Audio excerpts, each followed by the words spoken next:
প্রিয় সাথী বন্ধুরা আমার, দেখেন, এইটা নদী নবগঙ্গার একটি চর।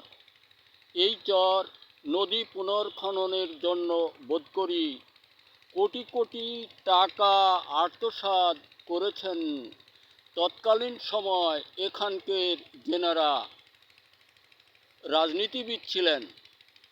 বন্ধুরা আমার, দেখেছেন যে নদী পুনর্খননের জন্য কোটি কোটি টাকা হাতিয়ে নিলেন, সেই নদীর বুকে আজ সোনার ফসলে পরিপূর্ণ হবে। কারণ তেনারা এক কোদাল মাটিও কাটেন নাই, তবে জাতির টাকা তেনারা সর্বাত্মকভাবে জোর কণ্ঠে চুরি করে নিয়ে আত্মসাৎ করেছেন।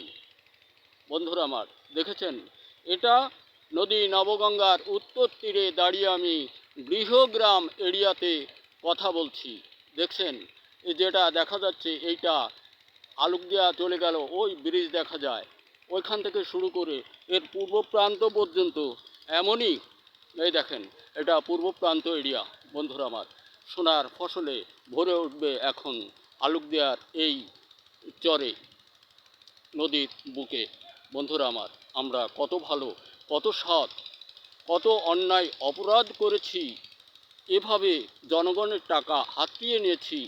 আর কৃষক পারে না 200-500 টাকার জন্য বীজ কিনে ভালো জাতের ফসল উৎপাদন করার জন্য রাজনীতিবিদদের আয়রেঞ্জ খুললেই 400-500 কোটি টাকা এক একজন রাজনীতিবিদের পকেটে পাওয়া যায়। বলুন, ওনরা কে, কি করেছে আর কি করতে চান ওনরা?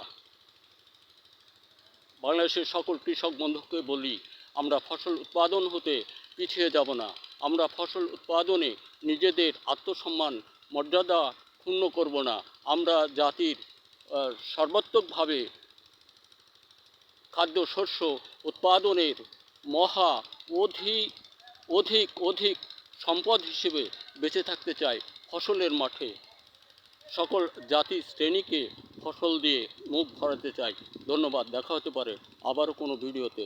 তবে ডক্টর ইউনূসকে সহযোগ দিন উন্নত শিরে থাকার জন্য।